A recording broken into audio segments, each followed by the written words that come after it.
Hello everyone, welcome back. अगर आपने इस ड्रामे के पिछले पार्ट्स नहीं देखे तो आई सजेस्ट कि आप सबसे पहले वो देख लें, जिसका लिंक डिस्क्रिप्शन और आई बटन में आपको मिल जाएगा। और अगर आपने अभी तक मेरे चैनल को सब्सक्राइब नहीं किया तो चैनल को सब्सक्राइब करें और साथ ही बेल आइकन को भी क्लिक करें, जिससे मेरी आने वाली हर वीडियो की नोटिफिकेशन आपको मिल जाएगी। तो चलिए देखते हैं कि इस एपिसोड में क्या इंटरेस्टिंग होने वाला है। एक एक से बराबर होने के बाद जब लास्ट राउंड स्टार्ट होने ही वाला होता है तो किंग जोंग सोंगद्यू से कहता है कि तुम ये किम योन के लिए गेम जीतना चाहती हो। सोंगद्यू उससे पूछती है कि वो ये कैसे जानता है, क्योंकि उसने तो उसे उसका नाम नहीं बताया था। किंग जोंग उसे बताता है कि वो जब भी उसे उसकी दोस्तों के साथ देखता था तो वो बहुत खुश दिखाई देती थी।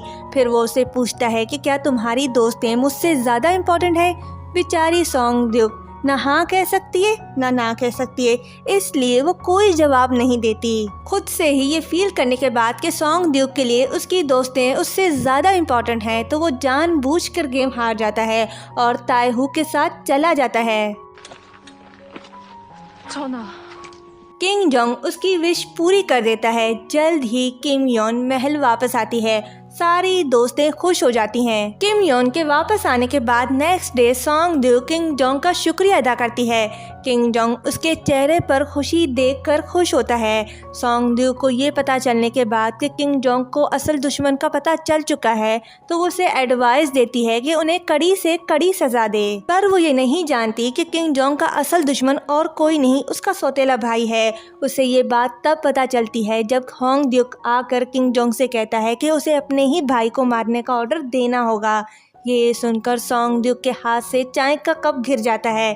किंग जोंग उसे परेशान देखकर बाहर भेज देता है। किंग जोंग को अपने ही भाई को मारने का एडवाइस देने पर सोंगद्यू बहुत ही बुरा फील करती है। उसके बाद सोंगद्यू और लेडी सुई किंग जोंग का बेड ठीक कर रहे होते हैं कि बॉडीगार्ड किंग जोंग को नशे की हालत में ले आते हैं। लेडी सुई, ताएहू और सोंगद्यू को वहां देखकर किंग जोंग नशे की हालत में उनसे कहता है कि उसका ख्याल रखने पर वो उन्हें तोहफा देना चाहता है। सोंगद्यू वहां से जा रही होती है तो किंग जोंग उसे रोकता है और कहता है कि वो उसे प्रेजेंट देना चाहता है तो वो कहीं नहीं जा सकती। जिसके बाद वो पेपर पर टेढ़े मेढ़े लाइन बनाकर तीनों को तोहफे देता है।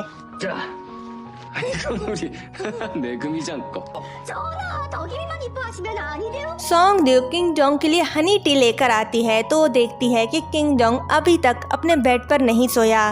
सोंगद्यू को एहसास हो जाता है कि वो खुद को जानबूझकर तकलीफ पहुंचा रहा है, क्योंकि उसने अपने ही भाई को मारने का हुक्म दिया है।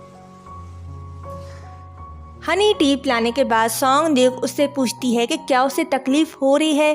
किंग जोंग उससे कहता है कि उसे ये सवाल पूछने का कोई हक नहीं, क्योंकि सोंगद्यू ही है जो उसे तकलीफ पहुंचा रही है। ये कहते ही किंग जोंग बेहोश हो जाता है। किंग जोंग को पता चलता है कि क्वीन जंगसून उसके लिए वाइफ ढूंढ रही है, इसलिए वो उसके पास जाता है ये बताने के लिए कि ये मेरा काम है, मुझ पर छोड़ दो।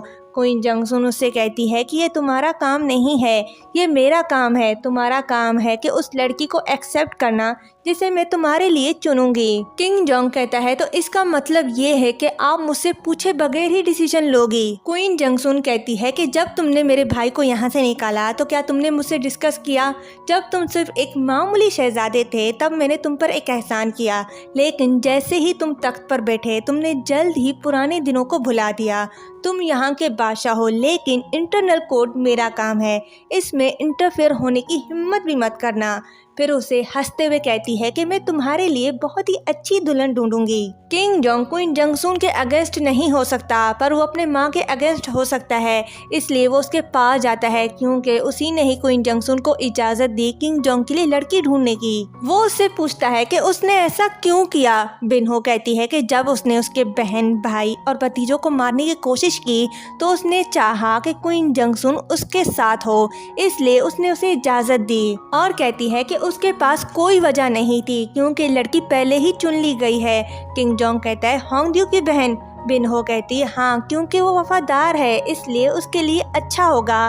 किंग जोंग कहता है वो वफादार जो उसकी इजाज़त के बगैर उसकी माँ से मिला, और अपनी माँ से नाराज़ होते हुए कहता है कि आप शुरू से ही होंगड्यू की बहन को अपनी बहू बनाना चाहती थी। होंगड्यू उसी खानदान से है जिस खानदान से वो है, सब उसकी मर्जी से हो रहा है तो वो अब बहुत खुश होगी। किंग जोंग को नाराज देखकर बिन हो कहती है कि मुझे पता है तुम क्यों नाराज हो, मैं जानती हूँ कि तुम्हारे दिल में पहले से ही कोई और है। क्या तुम जानते हो जब होंगड्यू आया तो मैंने यहाँ किसको बुलाया? सोंगड्यू को। मैंने उसे बुलाया और उसे कहा कि वो तुम्हारी वाइफ बनकर तुम्हारा साथ दे, पर उसने इनकार कर दिया। ये सुनकर किंग जोंग हैरान होकर अपनी माँ से पूछता है कि क्या उसने सच में ऐसा कहा?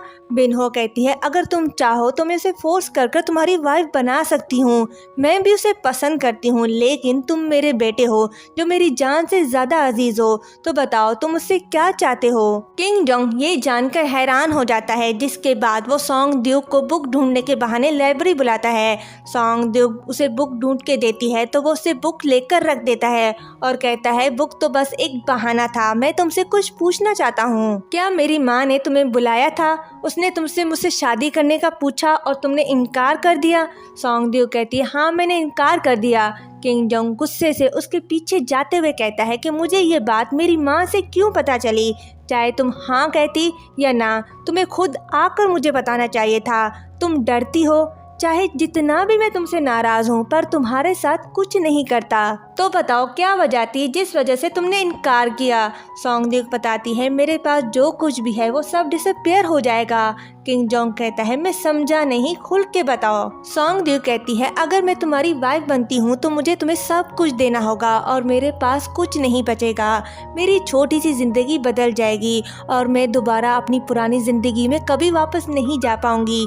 मैं खोने से डरती हूँ। किंग जोंग कहता है क्या तुम मेरे दिल को खोने से डरती हो? सोंगड्यू कहती है नहीं, मैं खुद को खोने से डरती हूँ। ये सुनकर किंग जोंग गुस्से से बाहर चला जाता है।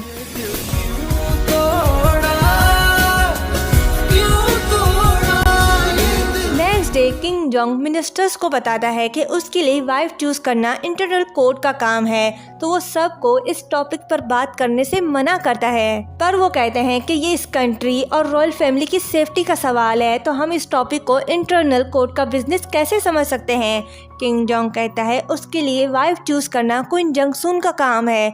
फिर वो होंगड्यू की तरफ देखकर कहता है कि तुम सब बस एक रॉयल सर्वेंट हो, किसी को भी इंटरफेयर नहीं करना चाहिए। सोंगड्यू होंगड्यू की बहन को बाकी लड़कियों के साथ जाते हुए देख रही होती है। वहीं पर किंग जोंग भी होता है जो उसे देख रहा होता है। सोंगड्यू भी उसे देख लेती है और उसके सामने सिर झुकाती है। किंग जोंग उसके पास जा रहा होता है कि क्वीन जंगसून वहां आती है और सोंगड्यू को देखकर कहती है कि मैं चाहती हूँ तुम मेरे लिए बुक रीड करो क्योंकि मैं तुम्हें पसंद करती हूँ। किंग जोंग उसे इजाजत देता है। क्वीन जंगसून किंग जोंग को बताती है कि उसे बेचैनी फील हो रही है। वो उसे अपने साथ चलने के लिए कहती है। किंग जोंग उसका हाथ पकड़कर जा रहा होता है।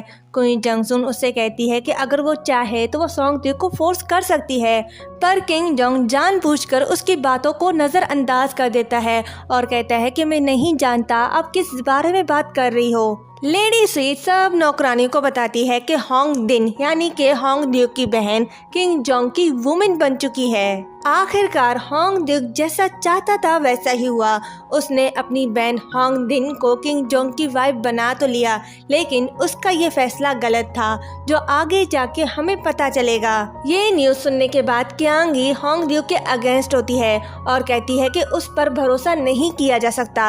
उसने अपनी बहन की शादी किंग जोंग से कराई और उसका रिश्तेदार बन गया। क्यांगी अपनी जगह बिल्कुल ठीक है, वो शुरू से ही यही चाहता था, तभी वो सोंगड्यू को किंग जोंग के साथ देखकर जेलस होता था क्योंकि वो यही चाहता था कि किंग जोंग के बादशाह बनने के बाद उसकी बहन ही किंग जोंग की वाइफ बने और इस जगह की रानी। आगे जाके हम होंगड्यू को एक ऐसे रूप में देखेंगे जिसकी हमने कोई उम्मीद ही नहीं की थी। खैर कहानी की तरफ वापस आते हैं। क्यांगी किम योन से कहती है तुम तो हर वक्त मास्टर होंग की तारीफ किया करती थी, देख लिया वो कैसा इंसान है, वो एक लालची और खौफनाक इंसान है। किम योन मुंह लटका के कहती है मेरे मास्टर की इंसल्ट मत करो। क्यांगी कहती है अब वो उसका मास्टर नहीं और उन्हें बताती है कि वो बहुत जालिम है, उसने बहुत सी नौकरानियों पर जुल्म किया और उन्हें मार डाला। सोंग द्यूक उन दोनों को चुप होने का कहती है। तभी पीछे से होंग दिन सोंग द्यूक को बुलाती है। सोंग द्यूक उसके सामने झुकती है। होंग दिन उसे देखकर बहुत खुश होती है और उसे परफ्यूम पाउच दिखाती है जो सोंग द्यूक ने होंग द्यूक को दिया था होंग दिन को देने के लिए, और उसे बताती है कि होंग द्यूक उसकी तारीफ करता है और कहता है कि वो एक अच्छी इंसान है और उस पर भरोसा किया जा सकता है।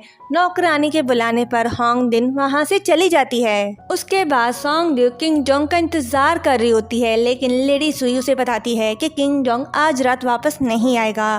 पर सोंग द्यूक वहाँ रुक कर किंग जोंग का इंतजार करती है क्योंकि वो समझती है कि उसकी पर्सनल मेट के तौर पर ये उसका काम है।